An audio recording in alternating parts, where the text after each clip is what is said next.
লিটন কুমার দাসের জন্য বড় সুখবর, পিএসএল এ সে ডাক পেয়েছে। গতকাল সে আছে সেঞ্চুরি করলো, আজ পিএসএল এ ডাক পেয়েছে, তার জন্য অনেক অনেক বড় সুখবর এইটাই।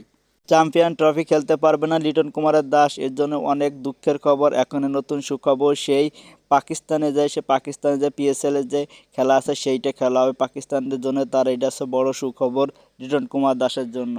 ঢাকা ক্যাপিটালস হয়ে পরপর দুই ম্যাচ খুব সুন্দর ভালো খেলেছে, এখন তার ডাক পেয়েছে পিএসএলে, কারণ সে অনেক সুন্দর কিপিং করে অ্যান্ড ব্যাটিং তো অনেক, এখন খুব সুন্দর সুন্দর শটটা দেখলে মন ভরে যায়।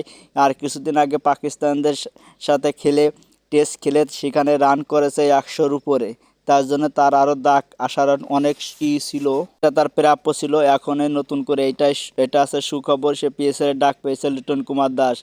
আর বাংলাদেশের জাতীয় দলে তারে বদলে না, তারে বাদ দিয়ে দিল লিটন কুমার দাস, এটা লিটন কুমার সাথে খুব খারাপ ব্যবহার করা হয়েছে। লিটন কুমার দাস বাংলাদেশের একজন অভিজ্ঞ সম্পূর্ণ ক্রিকেটার, তার খুব সুন্দর কিপিং, তার জন্য তার সম্ভবত পিএসএল দলে নিয়েছে। লিটন কুমার দাস বাংলাদেশের গর্ব, লিটন কুমার দাস অনেক সুন্দর খেলোয়াড়। গতকাল সে আসছে 100 রান করেছে ঢাকা ক্যাপিটালসের হয়ে, তারপরের দিন আবার সুখবর পেল পাকিস্তানে যায় পাকিস্তানদের দলের সাথে খেলবে, পিএসএল খেলবে, এটা পাকিস্তানের দলের থেকে তার একটি বার্তা, খুব সুন্দর।